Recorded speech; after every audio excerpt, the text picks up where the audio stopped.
उत्तर प्रदेश की मिल्कीपुर विधानसभा सीट के लिए कल का दिन बेहद अहम है। कल साफ हो जाएगा कि कौन सी सियासी पार्टी की यहां पर दाल गलती है और कल साबित हो जाएगा कि किसे होमवर्क के लिए जनता फिर से भेज देती है और कहती है कि पहले काम करिए, नीतियां बनाइए और उसके बाद हमारे सामने आइए। अगर आपकी नीतियों में दम रहा तो अगली बार हम आपको मौका जरूर देंगे। कल तस्वीर साफ हो जाएगी कि यहाँ पर किसे अपना नेता मिल्कीपुर की जनता चुनती है और कल तस्वीर साफ हो जाएगी कि किसके पक्ष में सबसे ज्यादा मतदान किया गया था। मिल्कीपुर विधानसभा चुनाव का जब ऐलान हुआ था तो इस ऐलान के साथ ही सुर्खियों का सिलसिला तेज हो गया था और चुनाव आयोग से भी शिकायतों का सिलसिला तेज रहा। मतदान के 2 दिन पहले तक शिकायत की गई, मतदान वाले दिन भी तमाम वीडियो ऑडियो जारी करके शिकायत की गई। लेकिन अब अखिलेश यादव ने एक बड़ा दावा किया है और उनका कहना है कि चाहे कितने भी गड़बड़ झाले किए गए हो, चाहे कितने भी मनमानी की गई हो, चाहे कितने भी अधिकारियों ने सरकार का साथ दिया हो, लेकिन अगर कोई गड़बड़ी मशीन में नहीं होगी तो जनता ने समाजवादी पार्टी को जो वोट दिए हैं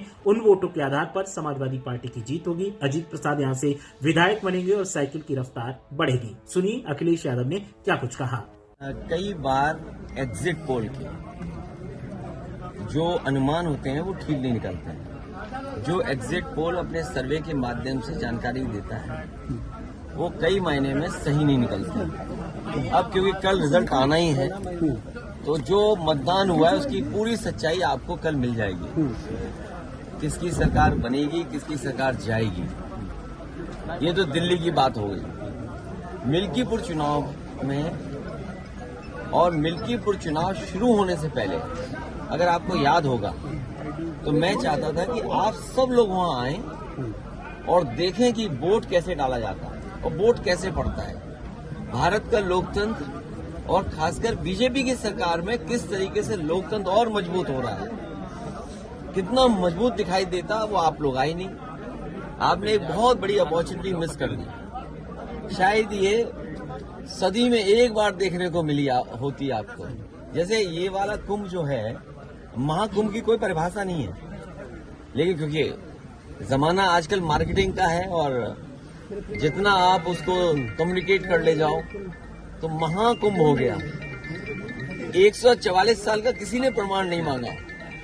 ये चुनाव भी 144 साल वाला जैसा चुनाव था जो आपको देखना चाहिए था। सोचिए आप, बगल के जिले जो हैं वहां से भारतीय जनता पार्टी ने अपने कार्यकर्ता बुलवाए। अंबेडकर नगर से कार्यकर्ता आए।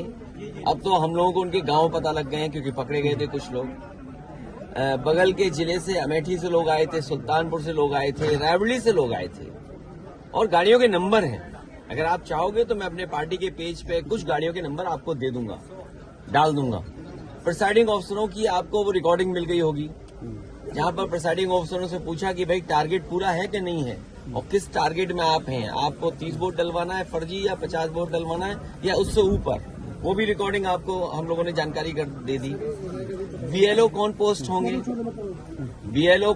होंगे, किस थाने में कौन पोस्ट होगा, सीओ कहां पोस्ट होगा, एसएसपी कौन क्या देखेंगे, ये सब वेल प्लान्ड इलेक्शन हुआ। ये वाला ये आपने 144 साल वाला जिस तरीके से कुंभ था उस तरह दुनिया का सबसे अच्छा चुनाव आपने मिस कर दिया। तो सुना आपने अखिलेश यादव को, और अखिलेश यादव जिस तरीके के दावे कर रहे हैं उन दावों से एकदम सनसनी का माहौल दिखाई दे रहा है। आपको बता दें कि जब मतदान हुआ था 5 तारीख को, उसके बाद एग्जिट पोल पेश किए गए थे और एग्जिट पोल में किसी ने बीजेपी की जीत का दावा किया तो किसी ने समाजवादी पार्टी की जीत का दावा किया। अब अखिलेश यादव का भी यही कहना है कि जीत तो उन्हीं की होगी और बीजेपी का भी दावा यही है कि जीत उसकी होगी। लेकिन यहां पर आजाद समाज पार्टी की चर्चा जरूर होनी चाहिए। आजाद समाज पार्टी चंद्रशेखर आजाद की पार्टी है। चंद्रशेखर आजाद नगीना से सांसद हैं और यहां पर उनका जनाधार बिल्कुल कम है मिल्कीपुर में, लेकिन फिर भी उन्होंने यहां पर अपना उम्मीदवार उतारा और उम्मीदवार उतारते हुए सियासी जानकारों का कहना है कि उन्होंने वोट कटुआ की भूमिका निभाई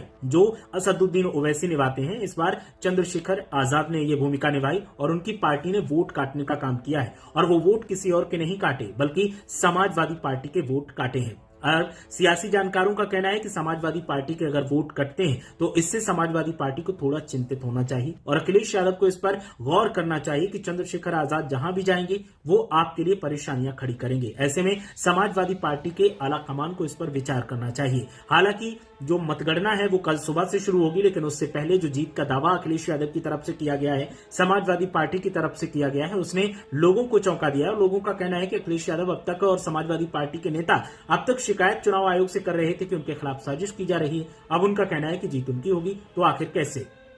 बीजेपी पर भी सवाल उठ रहे हैं, क्योंकि बीजेपी के उम्मीदवार का भी यही दावा है कि जीत उनकी होगी। कल मतगणना होगी, तब पता चलेगा कि जीत किसकी होती है। लेकिन फिलहाल दावों का दौर जारी है। मिल्कीपुर में हलचल का माहौल भी देखने को मिल रहा है। जनता चौकन्नी है।